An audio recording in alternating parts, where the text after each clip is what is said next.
What's going on, Jake? So if you haven't met Jake, Jake is with eTrailer. He's a buddy of mine. He's 6'5", so he's one of the taller people I know, and he lives in St. Louis, and this guy is pretty dang awesome. He's helped me with several projects, and anytime you see that brand on something, you know you're dealing with a very reputable company. So eTrailer is my official channel sponsor. They're providing the equipment for this video today. I want to give them a big shout out. They are extraordinary in the sense that anything that they sell, they likely have multiple videos, pictures, and a deep dive description, as well as a team of experts who can walk you through whether it's the right fit for your vehicle. So as you watch this video and you see how complex some of the processes and steps are, just keep in mind, if you buy it from eTrailer, you always have a great team that sees you as a neighbor that wants to help you out all along the way. Guys, hang tight. We'll be right back.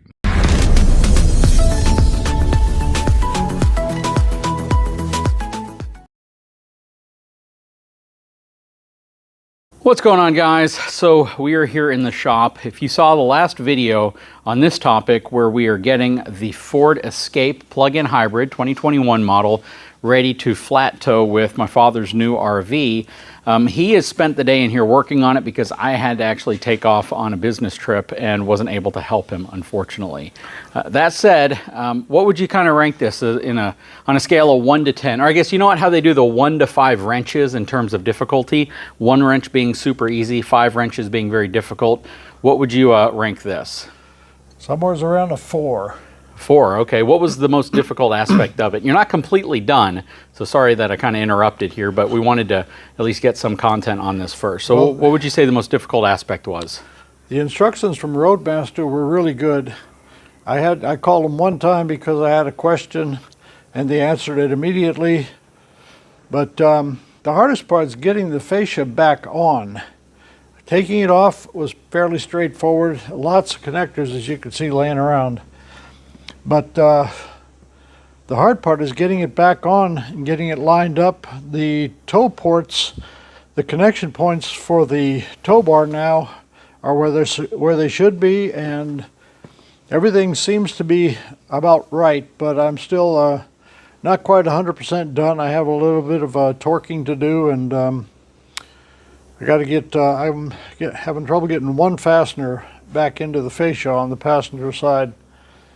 So that gap looks a little big right now, but yeah, I was noticing that.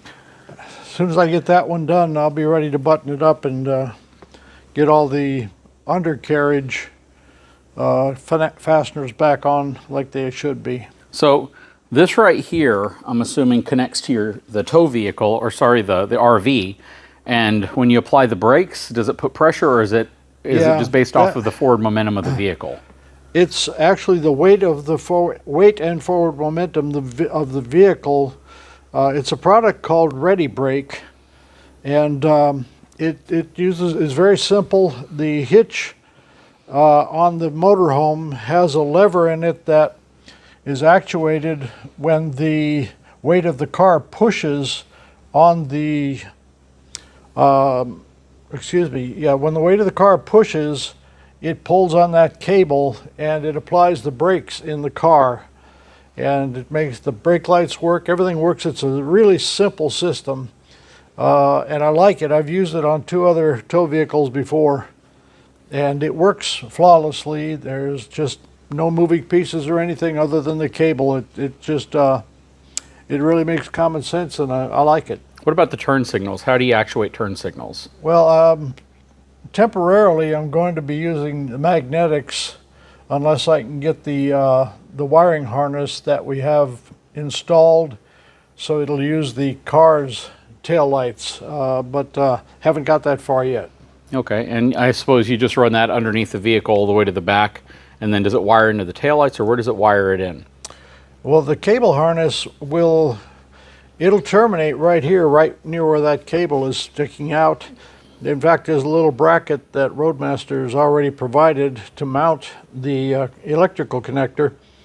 And then you run it back under the car, trying to conceal it as much as possible in splash guards and other plastic that's underneath the car. And you come up in the driver's side tail light.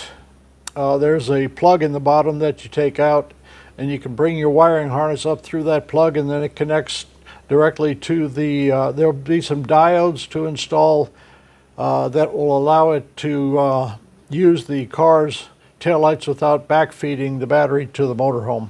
Okay, and you're saying Roadmaster. This is the Roadmaster e-trailer kit. So you have some Roadmaster and some e-trailer, right? Right.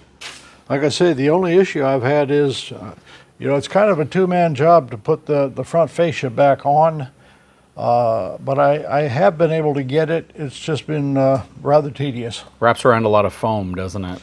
No, there's no foam actually. It's just a matter of, it's kind of, feels like it's got tension. There are some rubber ducting behind the grill that deform up against the fascia when you put it on. It has to compress a little bit. And you have to compress that rubber to get it to flare out like it's supposed to around the air intakes, and that takes a little bit of pressure. Okay, so the base plate's on. The tow bar is going to be the A-frame shaped piece that connects to the receiver on the back of the RV whenever you're towing. Yes. So you have, is this 100% complete at this point, other than wiring the taillights to be able to turn on with your blinkers, since you're using magnetic? Yes. Would you say that this is a do-it-yourself type of thing, or would you say that for most folks who want to do this, it'd be best to take it to a shop and just pay to have it done? Well, I like doing stuff like this just simply because I know what's been done underneath the skin. Not that I don't trust shops, but Yeah. I figure that the guy in the shop's probably going to have to learn it just as much as I did to put it on, unless he does it for a living. But I enjoy doing this. It's kind of a challenge, and I like the finished product, and I know what's been done underneath exactly. If anything ever goes wrong, I'll be able to know what to do to fix it. I kind of knew, of course, by looking at this, anytime you have to take the front cover off of your bumper, it's a pain in the butt. That's always one of those jobs that's a pain. You got to remove typically your inner fender lining right here, all the clips, and then it's usually pop clips that hold the whole thing on. You got to pull it all the way around. Whether it's foam behind there or whether it's like a compressionable rubber like what he says is back there, getting it back in place typically means that you have to form this perfectly to whatever's back there the way it was originally. And believe it or not, the fit and finish on vehicles these days is much greater than you might expect. And the tolerances are much, much smaller because Ford, GM, Ram, Mercedes, BMW, Lexus, they all know that people are looking for a level of fit and finish these days that just really wasn't there 30 years ago, whenever you just had a big steel bumper that went on the front, or in the case of a lot of pickup trucks, you still have that type of attachment. So everything has to be very uniform. The creases and seams have to be very tight and close because that's what people expect. And you know, whether it's a $50,000 plug-in hybrid or a $15,000 car, people still expect the tolerances to be really tight, which means doing work like this can be pretty difficult at times. Anyways, Dad, I appreciate you giving us an update on this. I know there's a lot more that will be done. This is kind of the first and probably the hardest of all the projects, I imagine. Yeah, right? This one I think is probably number one or number two for difficulty. Yep, 4 out of 5 wrenches for someone who knows how to turn wrenches is a no-joke project. Plus, you're probably having to get underneath the front here quite often and get into tight spaces with your arms. Some people would say if you do something like this, it's best to lift the front of the car up and take your wheels off. That way you can access things that are behind the fenders easier. Do you think that would have helped? Maybe, but you would have had to taken the fender liners off because some of the fasteners are, they go in at very odd angles. Just for example, if you want to zoom in here a little bit. Sure. The last piece I'm working on right now, where the fascia attaches to the front fender, there are 2 little guide points that go into holes, and then there are 2 bolts, 2 10mm bolts that go up at this angle that connect the fascia to the fender. And that's the one I'm working on right now. So you have to drop this piece, get your hand behind there to feed the bolts Yes, through. that's why this is loose and the fender liner's pushed out of the way, is because I have to get up there with my hands and there's just no room there to maneuver around. Well, I'll see if I can give you a hand here real quick. Maybe we can knock it out as a team. Anyways, we're going to wrap this video up. Just wanted to give you an update on what's going on. I've got to be honest with you. These new Escapes, when I first saw them at a auto show, I forgot which auto show it was at. It might have been up in Detroit, but I loved the whole look of this front headlight assembly. It gave me a very Porsche Cayenne feel to it, and honestly, it's a really, really good looking SUV, and it's been really, really good to him. So you guys really like the Escape plug-in hybrid still? Oh yeah, we love it. And Love having all that range on gas. If you run out of battery after 50 miles, you got another 350 on gas at least. So I think total is about 500 miles on gas and electric. So you couldn't ask for much better than that. And you made sure that this was flat towable before you did all that stuff, right? Absolutely. All right, guys. Well, if you haven't had a chance, please take a moment, subscribe to the channel so you can be kept up to date on all of this stuff that's going on, plus all the future projects. Guys, we'll talk to you again very soon.